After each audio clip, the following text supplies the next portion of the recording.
Hello, I'm Joshua, and I would just like to say thank you for watching this video and subsequently visiting my channel. The topic of this video is going to be on contemporary ethics part 4.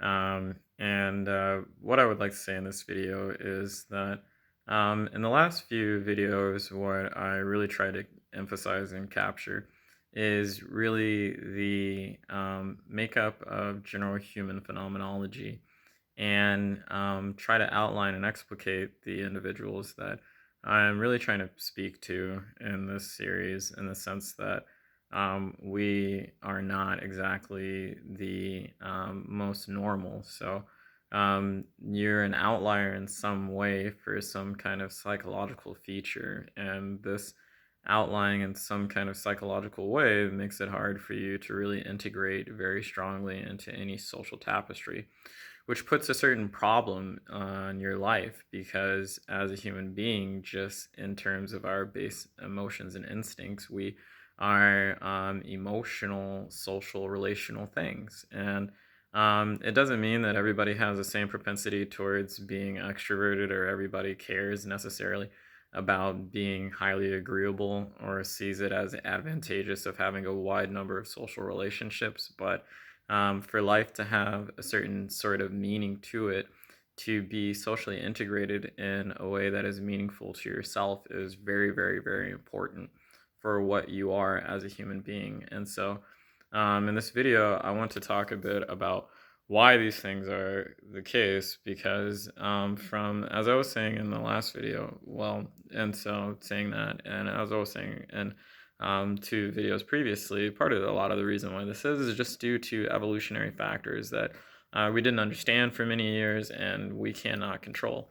And so what do we have to stand in face of in this current time of modernity, where much of the normative landscape of ethics and moral concerns has utterly shifted and collapsed in their classical manners, and there is so much of a change and upheaval in society in terms of what we consider correct for our judicial systems and our political thoughts and ideas, and just who we think it's important to moralize over, crusade, and help and save and promote. And so, due to this, there's just a lot of instability in the world right now. COVID, I mean, obviously makes there a great deal of instability, but this kind of instability has been fluctuating and becoming a thing in the world for some time, because honestly, as the world becomes more globalized and people become more interconnected, the risk for things like disease and violence and discontent and conflict rise actually exponentially. So as our capacity to communicate with one another grows, and our capacity to travel and visit other places grows, so does the risk of so many other things grow with those capacities and abilities.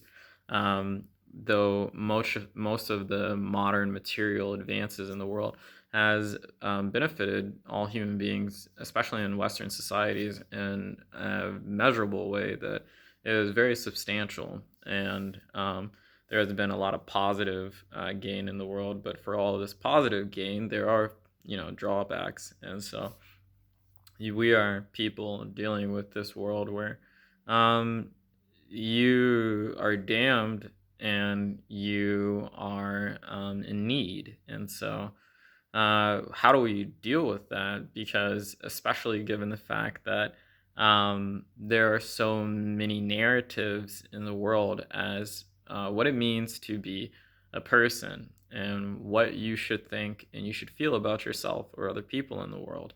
And really what I want to say is that well, I've said in other videos, they're just narratives. You, unfortunately, are an outlier. They will not fit and apply and work for you in the same way that they do for other people.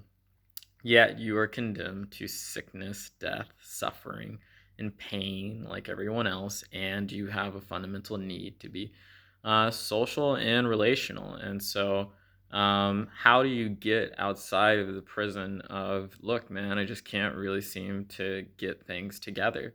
I can't really seem to make it work. Well, one of the things that I suggest is being very honest with yourself. But being honest with yourself is something of an exercise that has a continuation to it.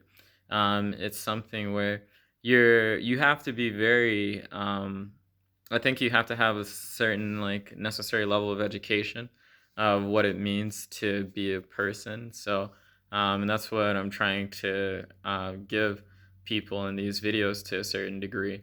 Understand that as you age, your emotions will change. Whether or not you are gay or straight, that will affect your emotional landscape and will affect it over time. You will feel differently about things. Understand that your personality stays pretty consistent, but your experiences mold and create a tapestry of behavior out of yourself with that temperament in the world, which gives another kind of flux and change. There is just this dissipative structure that is what it means to be human, and Heidegger has it perfect. The self is not something of a fixed thing, but is something that is becoming. And a lot of Eastern thinkers say that you don't have a self, as in the ego is a lie. And it's true that the ego is a complex, it's a very small part of your brain. I wouldn't go so far to say that it's a lie, but it's certainly the case that we don't have completely free will. And it's certainly the case that um, you are not one indivisible unit.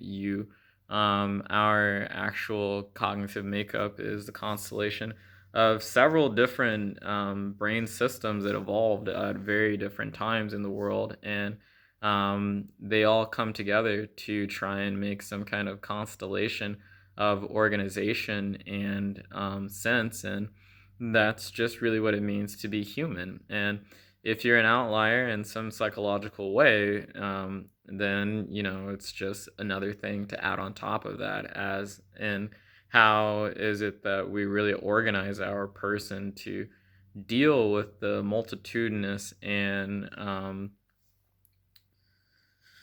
probabilistic and happenstantial way that life and reality is. And so I think self honesty is important because it's why you have to kind of give up the idea of consistency. So everybody is consistent to a certain degree, but there's a real reason why human beings are not consistent, and to another degree, and that's because I think is because we were prey animals, and also because we age, and as we age, as I was saying earlier, then our social emotional makeup changes. It transforms over time. And also, it's the case that um, we just really weren't made to be like that because we didn't know in one situation if we were going to be preyed on or if we were going to be in need of hunting something. So, whenever you have it, the case that there is this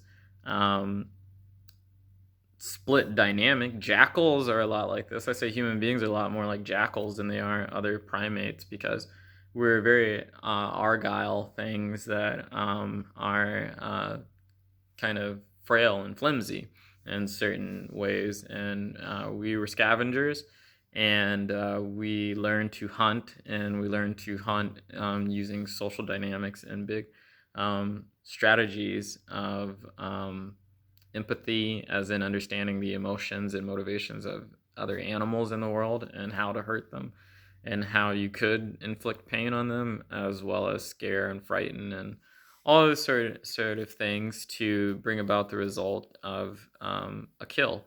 And so we're incredibly capable in understanding the emotions and thoughts in many different animals and making decisions with that information in a way that many other animals don't. Orcas are very similar, however, and but we're pretty incredible, but we're a lot less impressive than orcas. We're pretty small, frail things, and so we behave a lot more like jackals.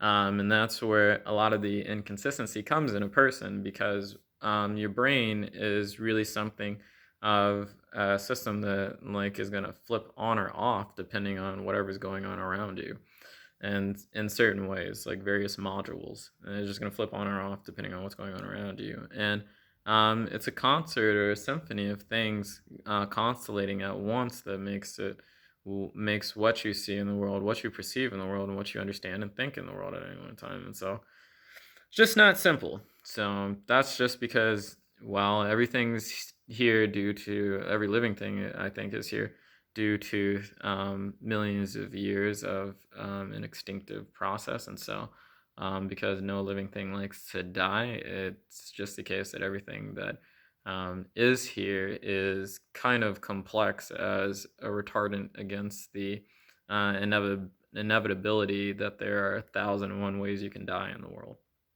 And that's the truth. So we built culture, to put a great buttress between us and nature. But you can even look at our use of antibiotics. So there's the problem with the use of antibiotics is, guess what? What actually makes evolution happen? Extinction.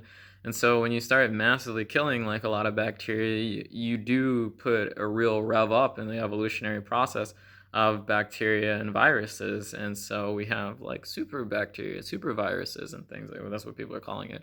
But it's just we kind of put bacteria and viruses on an evolutionary trajectory that sped up the process. And so we have some hell to pay for that.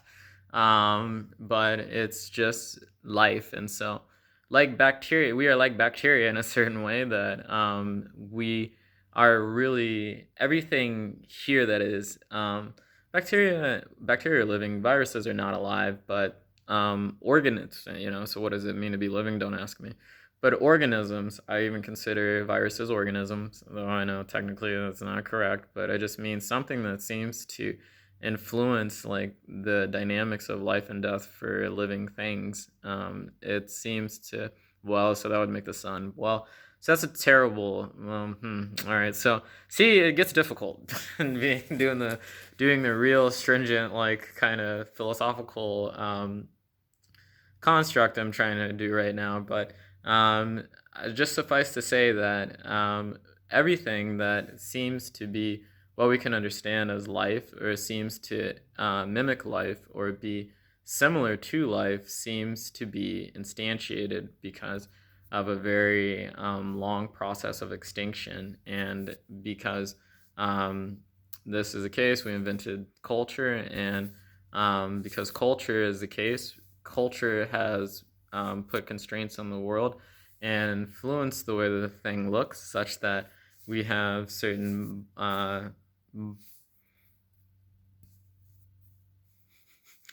I'm just gonna say ecological and biomedical problems. But that's not really what is important. What is most important is that there is just a lot that we cannot determine. So I know that seems like a long way to go about saying that, but I just want to give like motivation for why I'm saying these things. There just seems to be so much more that comes with life that we cannot determine. And so what does that mean with respects to being honest? You have to kind of submit to reality in a certain way. It's not saying that don't be enterprising and don't be industrious, but I'm going to explain what I mean in certain ways. So, human beings, we function better, so social dynamics, because that's really what the deal is when I'm talking about this stuff. How do you be an eccentric, atypical person and function in a social dynamic in a relatively like self-lucrative way? That is like $1 million question. So, because I think like this, so everybody's going to find themselves in different situations. You cannot just change your soul. Most people do not have the ability to change their social situations very rapidly. You could just move to a new city in the middle of the night and drop yourself off there, and that'd be one way to do it, but you'd find you have different problems then. So We don't tend to do that. People don't tend to do that, not unless they're me or they're like musicians or something. And so people don't tend to do that very often or very much. And so because this is a part of the situation, it's like, well, what the hell do we have to salvage some kind of, how do we get to the main of meaning in our lives and in the world? Well, you have, be honest with yourself. Like, be honest with yourself. Your parents, they're not inherently moral. The people around you, including yourself, not inherently moral. There are motivations and preferences that are at play that make some dynamic what it is. Now, everybody knows this is the case. Like, some people are like, well, clearly you favor this sibling more than you favor me. And parents are like, no, we don't. And it's like, oh, hell yes, you do. Because just the facts are there. But what does that mean? Don't take anything personal. That's what I'm going to say. Because the truth of the matter is that you have just a concert of evolutionary instincts playing themselves out at all time. But the thing about these evolutionary instincts and emotions is they're stupid. They're not long term. They're not long term, so they don't really take an interest in your or another person's well-being 10 years or 15, 20, 30, 40 years down the road, because nobody really has the kind of capacity for memory to look that far enough in the past to project what's going on in the future, unless you're like an INTP, INTJ, INFJ. Some people do, a lot of people don't. So it's like, so it's a thing. And so a lot of what seems to be of what dynamics go for in the world seem to be a wild swinging foray of just strands and vats of emotions that seem to aid and rupture or fluctuate in terms of certain social political affairs. And you just have to pay attention to it and take it for what it is. And that's the first part of being honest, because don't try to be enterprising about the state of the world. What does that mean? It's like, treat people around you as just another animal. And it's why I emphasize treating people like animals.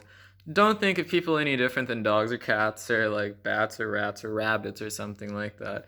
Don't think of them any different than painting or watching a National Geographic special, because that is really the thing that you're contending with. You're contending with nature just wrapped up in a little ball of something that can speak, and then we think, oh, we're something different. But no, it's not. It's just the same slew of things. And that's where self honesty comes in, because you have that kind of slew going on in you. So once we step outside of the world, what's going on in ourselves? And there's a reason why you need to know what's going on in yourself, because you're not the only one who has insight on you. Other people do. And so other people can see your motivations and what you think sometimes better than you can. And if you don't want to be prey or victim to somebody, you better know what's actually going on inside of yourself. If you don't want to have your emotions played with like a little puppet on a string, because there are narcissists, sociopaths, and psychopaths in the world, and the truth is why those kind of personality disorders or social functional dynamics are there in people, is because everybody's like that to a certain extent. Because people are social, and social means a lot of things, and I swear I'm going to get into social, but I have to talk about the stuff bit by bit so that I can build the grand structure. And so I'm still holding off on that one. But it's like, we're social and that ain't moral. So you need to know what motivates you. Now, thankfully, too, when you understand what motivates you, you can understand in other people better what motivates them, because there is just a basic set of emotions underpinning and underlying most situations. Everybody experiences sadness, everybody experiences anger, everybody experiences joy, everybody experiences pride, everybody experiences excitement, everybody experiences disgust, everybody experiences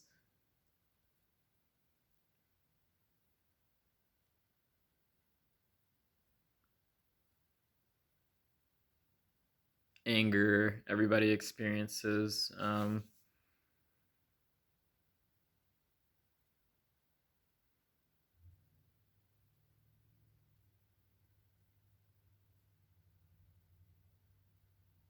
Threat. And so um, there are definitely systems at play for why these emotions are in people, and some people experience these things more regularly than others. So there is certainly what would I say, variation. But don't let that variation across people fool you into thinking that there is like a real fundamental difference between people, because it's understanding that there is not really a fundamental difference in the emotions and motivations of other people that is going to allow you to leverage some kind of insight into yourself, because maybe it's going to be difficult for you to be honest with yourself, but one of the ways you can be honest with yourself is to watch people. People watching is very, very good, because people watching allows you to kind of see the story play out in some way that's not personal to you. Also, reading literature helps, because it's another form of people watching. People watching in literature, plays, movies, get into them and do it. And as you do this over time, you're going to start to see more and more things that are true about you, whether pleasant or unpleasant. And continue out this process, document it all in some way. And once you get a story, once you get a picture, test it, because you can be wrong. And this will last about, for I don't know, however long for a person, depending on how psychologically astute they are. Some people have no psychological awareness or insight, so it may take longer for these types of people. Some people are very psychologically astute, and so they may know many of these things without ever needing to watch this video. So there's variation in everything, because there are differences in people. Guess what? And so that's the truth. But that's what I'll say for this video, to keep it relatively short, and I will return with another one at another time in the future. This is all I wanted to say in this video. Thank you for watching. I just wanted to keep my promise that I'd be back relatively like in 3 to 4 months. So thank you for watching, and I'm very happy for my viewership.